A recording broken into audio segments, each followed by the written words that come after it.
Iran को 300 अरब dollar का मुआहदा मिल गया। इसका मतलब है कि ईरान ने छेड़खानी के बाद अपने आप को सरेंडर किया कि मेरा तेल खरीदने के लिए कोई तो आया, पाकिस्तान तो खरीद नहीं सकता, अमेरिका ने खरीदा है और अमेरिका आलमी मंडी में जहां मर्जी बेचे।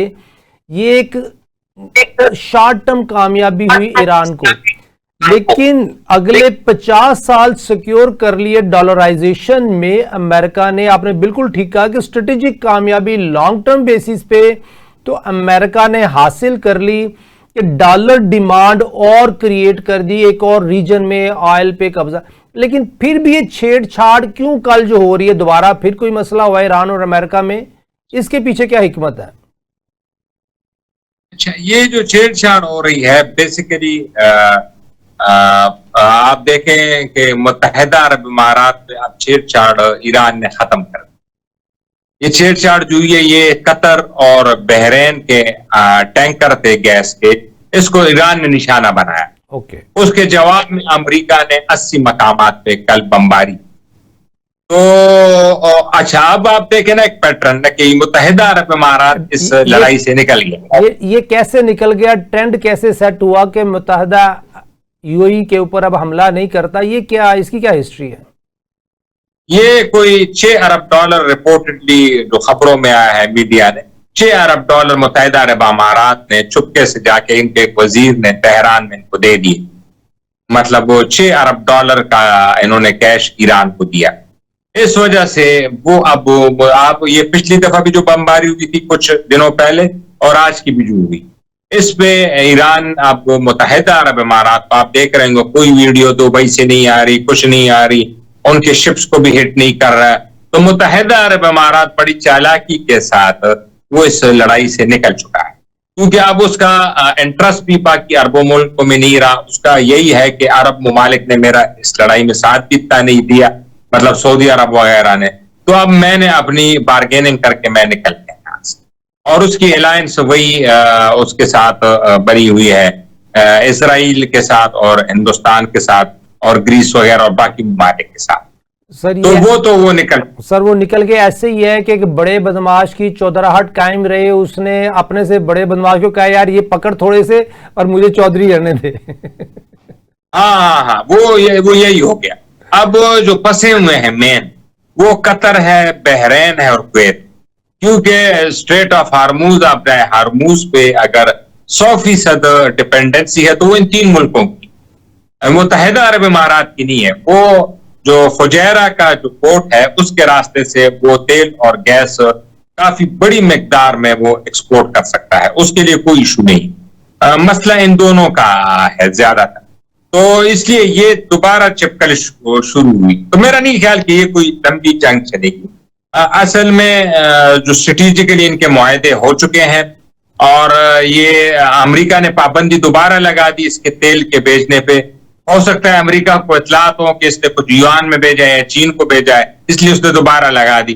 तो अब वो ईरान इस तरह कुछ करेगा। हर चीज के शुरू में लड़ाई में मुआहदे में मसले मसाइल होते हैं, फिर वो ठीक हो जाए। मेरा नहीं ख्याल कि कोई लंबी लड़ाई इस पे छिड़ेगी। यही बहरीन और कुवैत पे ईरान हमला कर देगा और उनके 2-3 बेस पे हमने तबाह कर दिए, ये कर दिए और बात खत्म हो जाएगी। असल तो वही है कि जो अमेरिका ने अपने आप को दोबारा, और अमेरिका ने कल एक बहुत और बड़ी कामयाबी हासिल की है मेरे ख्याल से। लोग तो उसको कहते कि इजराइल है, हमें इजराइल के कॉन्टेक्स्ट सब कुछ नहीं देखना चाहिए। इजराइल के जो यहूदी हैं वो तो ऑलरेडी अमेरिका में सुपर पावर में बैठे हुए हैं, तो वो इजराइल की डिफेंड करेंगे। वो लग रहा होगा कि ये पॉलिसी इजराइल के खिलाफ है, लेकिन लॉन्ग टर्म वो जब यहूदी वहां पे सेफ होंगे अमेरिका में, उनके बिजनेस सेफ होंगे और अमेरिका जब सेफ होगा तो फिर तो इजराइल ऑटोमेटिकली सेफ हो। तो एक बड़ी कामयाबी ये हासिल की है कि तुर्की के साथ उन्होंने अब मुआहदा कर लिया कि जो F-35 तैयार है वो तुर्की अब अमेरिका से ले। तो कल ये मुआहदा हुआ है तुर्की के साथ डोनाल्ड ट्रंप का। डोनाल्ड ट्रंप तुर्की के दौरे पे आए थे। ये जो F-35 तैयारे हैं इस पे पाबंदी हटा दी अमेरिका ने तुर्की को भेजने के।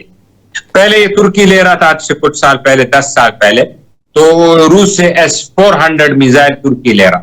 तो अमेरिका ने पाबंदी लगाई कि अगर आप रूस से असलहा लेंगे तो आप हमसे नहीं ले सकते। अब वो तुर्की मान गया है, उसने रूस से अपने आप को अलहदा कर दिया और मुकम्मल अमरीकी कैंप में चला गया है और उसने F-35 का मुआहदा भी कर लिया है। और डोनाल्ड ट्रंप ने तो मानी हैज जुमला कहा वहां तुर्की के सदर के सामने बैठे हुए थे कि तुर्की जो है वो हमारे कई दोस्तों, यानी दोस्तों का मतलब यूरोप है ना, नेटो है, उससे भी ज्यादा वफादार अमेरिका का वफादार। मैंने कहा चलो ये नहीं कह दिया कि वो तुर्की जो है अमेरिका का से भी ज्यादा अमेरिका का वफादार है। सर बिल्कुल। तो वो सलमान आपस में तकसीम है, वो तो पता है। अगर सर तुर्की मजबूत होता तो जो फलस्तीन की गजा की हालत है ये कभी भी ना होती। अगर तुर्की स्टैंड लेता तो ये सिचुएशन कभी भी फेस ना करनी पड़ती मुसलमानों को जो लेबनान में, सीरिया में हम फेस कर रहे हैं। अगर तुर्की लॉयल होता मुस्लिम उम्मा के साथ तो ये ज़रूर ऐसे इनिशिएटिव लेता कि स्टैंड लेता इसराइल के सामने। सिर्फ गली बाती कुछ नहीं होता। अब F-35 में भी उसने अगर ख़रीद रहा है तो मेरा नहीं ख्याल कि वो किसी भी सिचुएशन में लेबनान, सीरिया, उन इलाकों में कोई रिएक्शन शो करने के लिए इसराइल को कोई तड़ी लगा सकता है या उसको कोई पैगाम दे सकता है। ये तो मेरी अपनी पर्सनल परसेप्शन है। इसके बारे में आप क्या कहते हैं? हाँ, और तुर्की के बारे में ईरान का भी यही बयान है। ईरान भी कहता है कि ये अमेरिका का एक रियासत है जो अपने मकासद पूरा करे, और कहते हैं तुर्की का असल दोस्त इसराइल, वो ईरान, वो अर्दोगान पब्लिकली जो भी कहे इसराइल को ये, लेकिन तुर्की वही मकासद हासिल कर रहा है जो अमेरिका चाहता है। लेकिन इराक वार भी इसी तुर्की के हमसाई में लड़ी गई, सदाम हुसैन को गिराया गया, यही तुर्की है।